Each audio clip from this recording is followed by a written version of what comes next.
Today's market measures study breaks down why it felt so difficult to trade last week. The SPX roughly stayed within its 2026 range while volatility stayed elevated, yet many equities spent time outside of their expected move. So if you were patient, disciplined, and still underwhelmed by your results, you're not alone. Stay tuned. The data in today's study explains exactly what was working against you. Weekly zero DT breakdown. How do you think last week was for zero-day trading? End of the week, basically nowhere. Yeah. I mean, intraday violently unchanged. Man, I saw the tweets out there that people were doing pretty good. So I think if you managed them, you did pretty good. Because you had volatility a little higher, you're selling further out of money. I think you did pretty good. I think we were okay. We weren't that aggressive. I think I shied away from doing the 0 days last week. But we had one or two winners, I think, on the week. Yeah. Yeah, we didn't do them every day. You're going to be surprised by this. All right, let's go. I'm ready. So SPX was violently unchanged, our phrase of the week, or mostly of the year, over the past week. However, intraday price action was highly volatile. We had some huge moves underneath the surface. You had some of the AI stocks going nuts, software stocks, Bitcoin. You had gold and silver going crazy. It was kind of a crazy week in all markets, ending up basically unchanged, violently unchanged, our phrase for the week. Just to quantify volatility, so on this next slide here, volatility last week, including the close-to-close volatility intraday and overnight, was well above average. So we broke down implied volatility here of the 5-year average versus last week. So you can see across the board, it was very volatile. So you had almost 2 times the realized volatility as you did on average over the last 5 years. So definitely one of the most volatile weeks here for zero DT trading and just trading in general. So we're going to look at our classic 20 delta for the short options, $20 wide iron condor. We actually did $15 wide this morning. We've been doing like $10 to $20 wide, depending on the day and depending on how much risk we want to put. Yeah, which I don't know how valuable that is. I mean, I think we're kind of how valuable what is? Going $10 wide when you're less aggressive, going $20 wide when you're more aggressive. I think you got to be more mechanical. If you're going to do this day to day. Yeah, if you're going to do it day to day, you probably should just stay with the $20 wide. I think we should probably stay with $20 wide and just continually do that. We've been going to the $15 wide, being less aggressive. I don't think that really pays off in the long run. I agree. Okay.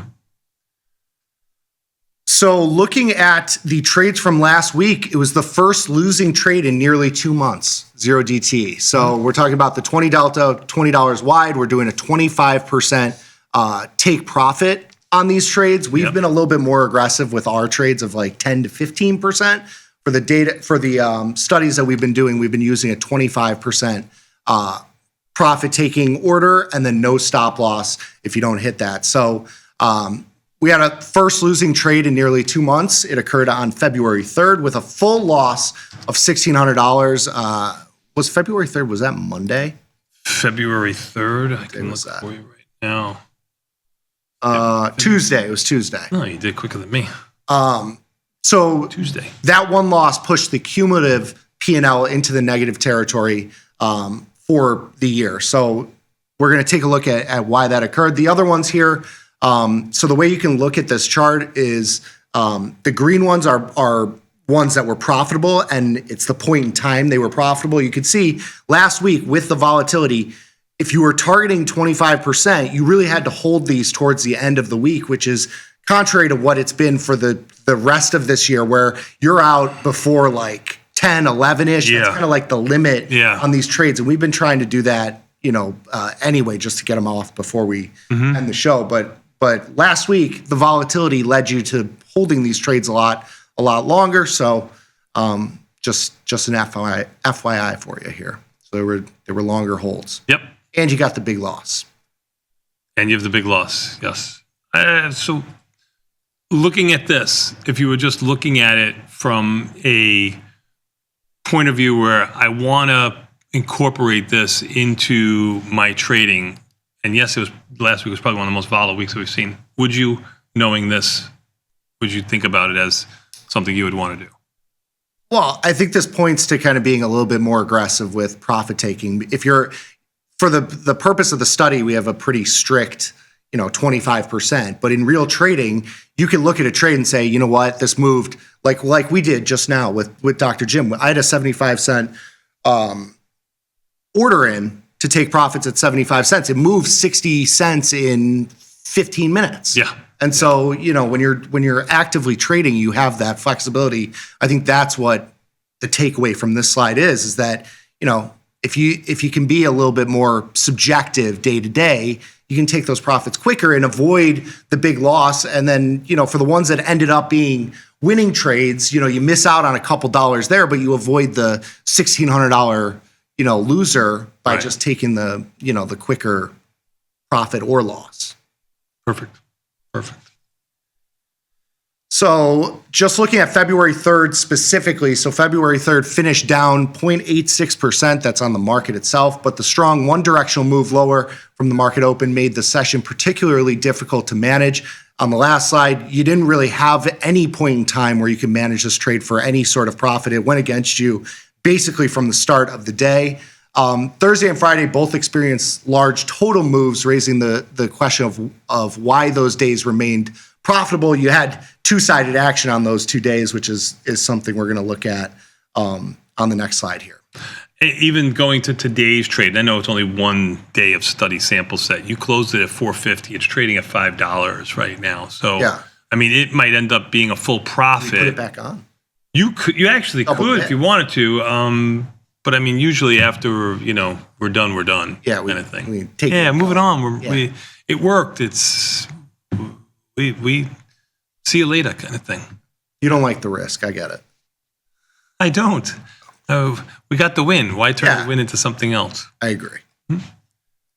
So the next, you at home could do what you want, right? Like if you're sitting watching. Well, we're going to talk to the trade desk in a minute. I'm not going to watch the market. We did do a segment on if it works before 10, does it make sense to redeploy it? And it did actually make sense to redeploy it. If it was before noon.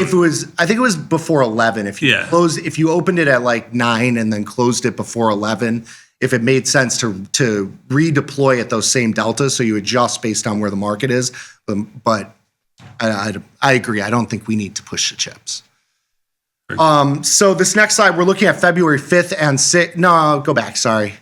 So unlike February 3rd, other large move days either swung within the range or remained in the profit zone long enough for the positions to be managed successfully. Again, this is why we manage these trades, because you had huge moves in the market. I mean, you're talking by the end of the day, it was up 100 points on February 5th. You're getting your face ripped off on both these trades if you're not managing this at some sort of profit target. 25% is a little past where we manage them, but it just goes to show you're sometimes you'll miss out on the other 25%, and then sometimes you'll avoid a $1,500 loser, and those $1,500 losers are a multiple of what you're missing out on each trade day to day. So it takes a lot of rights for that one wrong. Yes. For sure. Managing early. For sure. So this just gives you an idea of why we manage those trades.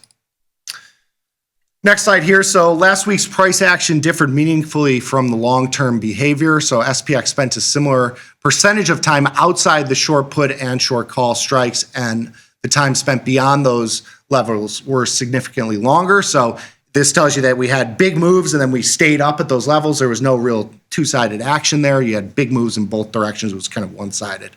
And so you can see from, and this is the time the SPX was above or below our short strikes here. Long-term average is about 10 to 15%, which is, works out to the probabilities. If you're selling a 20 delta put, you expect it to be tested about 20% of the time. It actually comes in inside that because volatility is typically overstated. Last week you had volatility that was understated, right? So you had a little bit bigger moves there. Sweet. People love, and again, sponsored by the CBOE, so thank you. People love the 0 days. I mean, and you could see that in the Mag 7 getting the Monday, Wednesday, Friday, and it's only inevitable before they get the weeklies there too. Mm-hmm. I mean, remember when they first started this, they were talking about how this was gonna explode volatility. Yeah, explode the market too. It's going to make the big moves in both directions. Right. And we've had nothing but. I mean, it's been really the same as it ever was. And volatility is really kind of muted. You can buy now volatility on a daily, weekly basis, event driven, if there's some sort of news that you're trying to protect pretty easily. I mean, it really had the opposite effect. And look at volatility right now, down 60 cents, 18.50. We talked on Friday how you were not going to get paid over the weekend. Now you're volatility. You're getting paid on that volatility right now. We also talked this morning about how it's going to be kind of a quietish inside day, and it's really a third of a percentage point to a quarter of a percentage point. Really is an inside day in the markets. I think we made some nice calls here. Yeah, and a nice bounce in a lot of these stocks that we've needed a bounce. Gotten long delta in via the move. Yep. Yeah. Agreed. So last week's zero DT performance lagged long-term results because of that elevated trade duration and just the volatility we had in the market. Mm-hmm. So we had to hold the trades a lot longer throughout the week. Had a lesser win rate. You could see your hold time was almost twice what it was through the rest of our past studies here. So it was just a more volatile week, but you can't avoid those. You're going to have those sort of weeks if you're trading this every single. Unfortunately, you are, son. You can't avoid them. Finally, this last slide. So we compared iron condors to put spreads. So a lot of people just like doing the put side, which has worked historically. I know we had that one study that they were like 95% or something like that. The 0-day options have only been around for 3 years now, and it's mostly a big upside move. So put spreads produced results similar to iron condors this week, largely driven by last Tuesday's downside pullback. So basically what we're saying here is that the iron condors and the put spreads P&L wise were pretty much the same because they both experienced the max loss on Tuesday. So you lost, $1,500 on both those trades. So you've been, they perform the same. So the impact was concentrated on the downside with wider put spreads showing weaker average P&L, indicating that the structure with wider risk exposes more to one-sided moves. So if you're doing, wider spreads, you're going to have more risk on downside moves here. And so you can see across the board, they're all pretty much in line here from put spread to the iron condors there.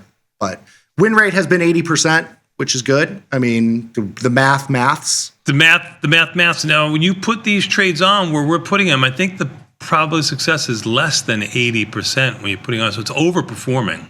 Yes. I mean, it's overperforming. Yeah. So you got to like that part of it. Mm-hmm.